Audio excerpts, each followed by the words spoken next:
Welcome to today's Global Connections program. I'm Bill Miller. Today, we're going to be taking a look at probably the number one challenge to people all around the world, and that is climate change. My guest is an expert on this topic. Dr. Antonello Provenzale is director of the Institute of Geosciences and Earth Resources at the National Research Council of Italy. His most recent book is History of Climate Change from the Earth's Origins to the Anthropocene. Dr. Provenzale, welcome to today's Global Connections program. Thank you very much, and happy to be here, and hello to everyone. I appreciate you being with me today. Thank you so very much. You've written a book on what I think, anyway, and I think a lot of other people do too, as the number one challenge in the world, and that is climate change. There are literally hundreds, if not thousands, of books out there. What was your main theme in writing your book? Well, the idea was to provide some information, quantitative information on how climate changed in the past and why it is what we are seeing now. It's new with respect to the past. So to provide basically the basis for understanding and for reading the news with some critical vision and trying to understand how climate works, basically. Now, it's been argued, many of the climate change skeptics and deniers and people who believe in climate change have pretty much conceded that the climate has changed over millions of years on the planet. What are some of the differences between, say, the climate of 100 million years ago to today, and why are we accelerating at such a rapid pace with the development of carbon dioxide? Well, it's true that the climate has been changing a lot. I mean, 600 million years ago, the Earth was almost covered with ice, almost completely. And 55 million years ago, the temperature was about 10 degrees higher than today. So it's not so much the temperature in itself that matters, but the big difference is that, well, there are two big differences. One is the speed of the change. The speed of the change today is very, very rapid. I mean, in the past, the rapid change was like 1 degree in 1,000 years. Today, we have 1 degree in 100 years, so it's 10 times faster. So this is the first difference. The second difference is that when the Earth was frozen, or when the temperature was higher than today, we were not there. I mean, there were reptilians, I mean, crocodiles, big insects, but not billions of humans with fixed infrastructure as we have now. So it's not so much a problem for the planet, but it's a problem for our own health, in our own possibility to live a reasonable life. That is extremely important. It's one we often overlook, the fact that millions of years ago, there may have been 10 million people on the planet. Today we have 8 billion. And not to mention, we have very industrialized societies. How are these industrialized societies helping to create this climate warming or global warming, whatever we want to call it? Well, the idea is the first thing is that the risk is, there are two main risks. One is the fact that, for example, the rise of sea level could hamper development of the coast, where a lot of people and industrial plants exist. The other point is that there is a high risk of social instability. So in this sense, the industry is at risk, economy is at risk, and the industries should go across this transition to energy production that emits less CO2 in order to limit the growth of the temperature. And this is achieved with better technology, not with going back to some idyllic epoch that never existed, but to have a better technology, which we have already, and which we can further develop. And so that is the avenue, I think. Exactly. And that's the challenge we run into. And you say better technology. What can we do? I know some countries are making great advances as far as reducing their carbon footprint. You look at Denmark, you look at Costa Rica, different countries like that. They've made great strides. Iceland, of course, a lot of them have natural resources that help contribute to providing energy for their countries. But what are some of the technological advancements that we can use to help reduce this carbon footprint?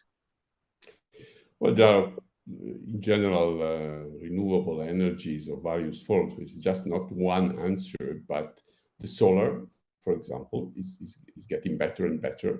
Of course, everything would be solved by a big solar plant in the middle of the Sahara, but that, we have other geopolitical issues there, so that is not feasible. But the wind energy, especially offshore, this is another option. Geothermal energy, Iceland, you mentioned Iceland, but even in Italy, we have a lot of geothermal energy. So it's the ability of using different sources of energy and to blend them, to combine them. Maybe at some point, some country will have more wind, maybe in winter. Other countries will have more sun in summer. So there should be a change in this sense, which is, I understand, a bit utopian. I mean, it's not really, it's a bit of an utopia, but we need to do it because otherwise we'll not be able to cope with the rise of temperature. Mm-hmm. Now, the United Nations Intergovernmental Panel on Climate Change has indicated, and I think they've been in existence since 1988 or something like that. And they've been predicting that the situation is getting more dire and we have to maintain a 1.5 degrees Celsius, is that correct, in order to not tip the planet into a rapid melting phase that we will have no control over. It'll basically melt on its own, the ice caps. How close are we to that? Well, to that 1.5? Right. I mean, today the temperature in the last 100 years grew, rising by about 1.1 degrees global mean, 1.4 over the land, over the. So we are pretty close to that, in fact. And then there's a lot of concern on the fact that this limit probably cannot be maintained. I mean, we cannot stay below the 1.5. 1.5 with respect to the pre-industrial means 0.4 with respect to today. Before there was another limit which was 2 degrees, so it's about 1 degree more than now. Then many studies show that, of course, it's forecast. I mean, this is forecast, so all forecasts are affected by uncertainty. But between 2 and 3 degrees more than the pre-industrial, there are systems that can collapse, like corals already collapsing, but the Arctic between 2 and 3 degrees more than the pre-industrial, and many others.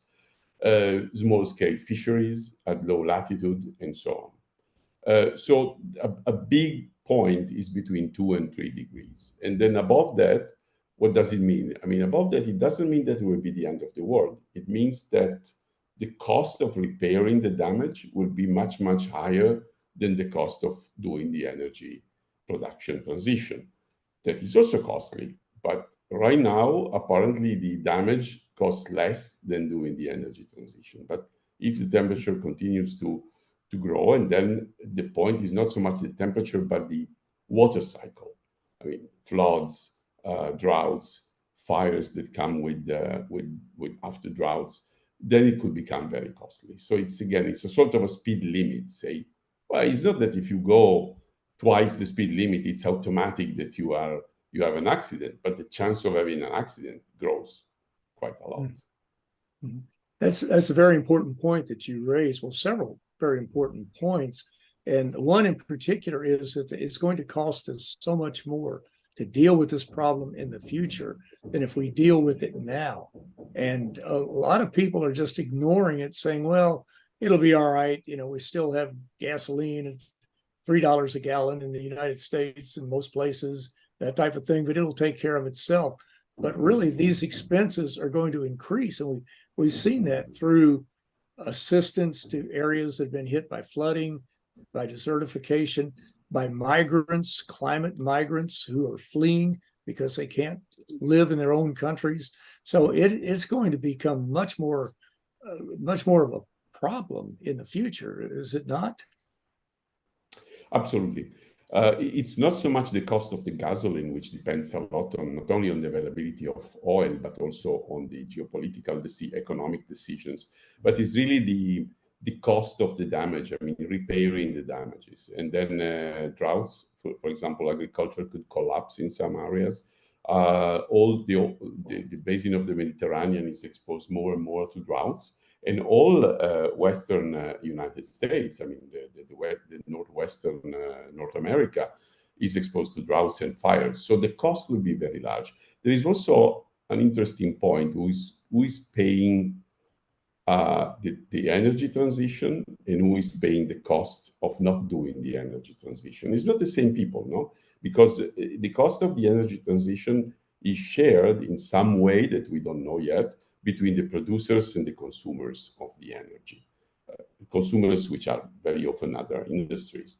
But the cost of the damage, of repairing the damage, of not doing the transition, is mainly something for the governments, and so it's mainly something for the taxes of the citizens.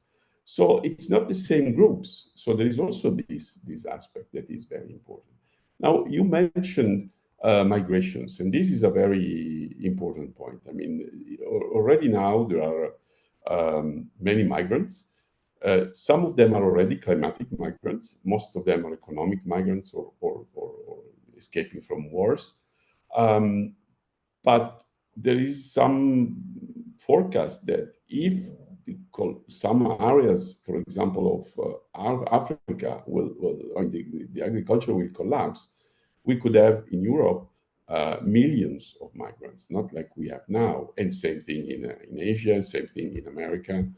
So that would be, to me, is one of the main concerns. I mean, right now, climatic crises are not the main driver of migrations and instabilities, but they are already a complicating factor, but they could become one of the main drivers. And then it means disrupting the society, disrupting our belief in democracy. What do you do when there are people coming like that? I mean, it's dystopia. There's the danger of dystopia somehow.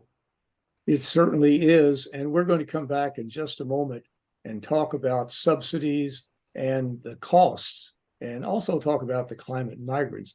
Well, you're watching Global Connections Television, which is a privately funded, independently produced program.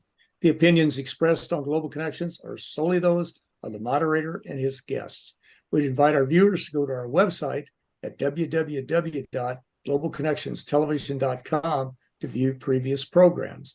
Also, if you're involved with a PBS or a community access television station, or perhaps an educational institution that has an intra-campus television hookup, or you just have a computer, you like our programs and you'd like to share them, please feel free to do so. Global Connections Television is provided at no cost as a public service to help us better understand international issues and how they impact our lives. Today, we're looking at an international issue that impacts all 8 billion people on the planet, and that is climate change. My guest is an expert on this topic. Dr. Antonello Provenzale is the director of the Institute of Geosciences and Earth Resources at the National Research Council of Italy. His most recent book is History of Climate Change from the Earth's Origins to the Anthropocene. Dr. Provenzale, you've hit on so many important points. We're going to try to get them all in before the end, but let's talk a little bit about cost. I don't have a current figure, maybe you do, but we're spending, the nations of the world, the governments, are spending trillions of dollars in subsidies each year to the fossil fuel industries, to the oil, coal, and gas industries. What if some of that money were to be taken and put into clean energy? Could we not move much more rapidly from a fossil fuel-based economy to one that's cleaner and is more beneficial for everybody and would create jobs? There's a myth, I think, that all these jobs are going to be eliminated, but some will, but a lot of new ones will be created. How do you view that? I'm not an expert in economy, so I may just offer my personal view. But clearly, as I was saying before, the way out is through better technology, cleaner technology, and there is the need for a lot of jobs in these other technological aspects. For example, protection of the coasts then you can do it with a lot of cement, or you can do it with planting mangroves or other types of plants, submarine plants in other seas. See, this is what is called the nature-based solution. So it's just a matter of choice. But we are all, humans are all conservative, and it takes time, it takes inertia. I mean, it's not easy to change the way we produce energy. There is an industrial system that's based on that. So this is really a change from one type to another type. I think it's abandoning the agricultural world for the industrial world 300 years ago was not easy. And so we are now across a different revolution or transition. It takes time. The problem is that we don't have enough time. We don't have much time, because if we continue with the emissions as we have now, the forecast is that by the end of the century, we'll have 4 or 5 degrees more than the pre-industrial, so 3 or 4 degrees more than today. And this is well beyond the limit we were discussing a few minutes ago. So the point is that there are different industrial visions that are confronting each other. It's not. I don't like to say that the good ones are on one side and the bad ones are on the other side. I mean, it's really different views and new visions that must be developed, and we mentioned some of them. Then, of course, this is difficult to achieve because everybody has their own interest, rightly enough. But then the point is that we should be able to put the interest of the whole society above the interest of individual groups. But, this is not only in climate, in many other situations as well. Exactly. That's exactly true. And one thing that you mentioned earlier, that this is not just going to happen overnight.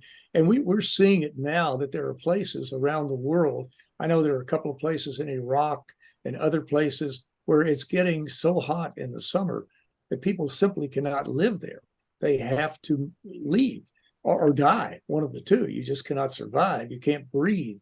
And that's going to be the case in many countries around the world, is it not? Yeah. There are two. Yes, this is true. But to me, the most dangerous aspect is the collapse of the agriculture, because in many already warm areas, if the water cycle changes and the climate becomes much drier, there could be a collapse of the agriculture, and then and this goes together with the extreme exploitation of the water resources, for example, the underground water resources. This is happening everywhere, also in the west of the United States, in many areas in Europe, and this could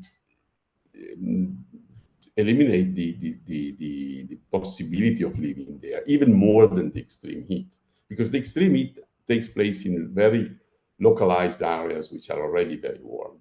But a more generalized collapse of the agriculture could be at the source of huge migrations. And the other point is the fires, the big fires that are now, we have this new process called mega fire. And also fires in boreal areas. I mean, in Siberia, in Northern Europe, in Canada, in Alaska. These are a new fact. I mean, new in the last 2,000 years. And then can be also very dangerous because they also emit a lot of CO2, and so they add on the greenhouse effect. The other point is where the rise of temperature is especially dangerous is around the 0-degree isoline. I mean, if you go from 20 to 21, sorry, I'm talking Celsius. Right. Then all right, it's warmer, but if you go from just below zero and above zero, so below freezing to above freezing, then it means that a lot of ice and snow freezes. And that's what's happening in the mountains of the whole world. I mean, glaciers are retreating, water is being lost immediately. And the permafrost, the permanently frozen ground, especially in the Arctic, is thawing. I mean, is defrosting. And this could release a lot of methane, a lot of CO2. So what we fear is not only the direct effect of the CO2, but the cascade of amplification effect that the climate can go through. I mean, I was mentioning the 55 million years ago episode. Then it was triggered by emission of CO2 by volcanoes, by the mid-Atlantic ridge. But then there were enormous amplification mechanisms. And so they are active still now. Permafrost is one of them. So, yeah. Those are all very important points. And we really must pay attention and get involved in this. We're just about out of time, but I do have two last questions I want to try to squeeze in very quickly. One, do you think that there's a population problem? We have 8 billion people today. And of course, everyone wants to, quote, be middle class. Everybody wants to have an air conditioner, and which is normal, cars, those types of things. I do, you do, I'm sure, we all do probably. But do you think that maybe that we have too many people on the planet, or that we're consuming too much? Maybe that's a better way to put it. Both. I mean, both. Of course, fewer people would be better, but then the problem is how to reduce the number. I mean, it's something that it's already happening. You know, the best way to reduce the number of people is to have wealthier people, because usually what happens when people are wealthier, and then they reproduce less, and then this is happening in all countries. Once they reach a good economic state, then the curve of the growth of the population bends. So this is one thing. The other, yes, we are really consuming too many resources. There is this issue of what is the day of the year when we have consumed all the resources that are produced by the planet in 1 year, and then it's becoming earlier and earlier and earlier. So it means that we are basically consuming the capital, not the interest. And so this means that's not sustainable in the long run. How to achieve a better balance? Then it goes through many social and economic changes, of course. And then, I mean, we all have air conditioners. Well, I don't, but I'm happy. I'm lucky enough to live in a place which is not that warm during summer. But maybe we could use it less. I mean, use it only when it's really needed. One thing that I was always found interesting, let's say, when I was in the US, is that during summer, houses are much colder, not only than outside, but what they are during winter. So there is this, well, maybe this could be avoided. No, I mean, it's a matter of being put one more something, and then it's minor thing. Of course, it's not the solution. It's not that going by bicycle solves the problems, but it helps. But you're absolutely right. We can all conserve in different ways. We can turn back the thermostat. We can keep the air conditioning lower, whatever the case might be, a little less heat, wear a sweater or something like that. Or maybe multitask when we go out to run errands, take your car or your bike or whatever you do, and then go to 3 or 4 places. But there's so many ways that we can do it. But as Secretary General Antonio Guterres at the UN said not long ago, that we are now beyond global warming. We are into global boiling. And that, I'm afraid, he's absolutely correct. But Dr. Provenzale, I want to thank you so very much for a very interesting and a very informative program. Thank you very much. It was a pleasure. Thanks a lot. My pleasure. I'm Bill Miller. Thank you for joining us today on Global Connections Television.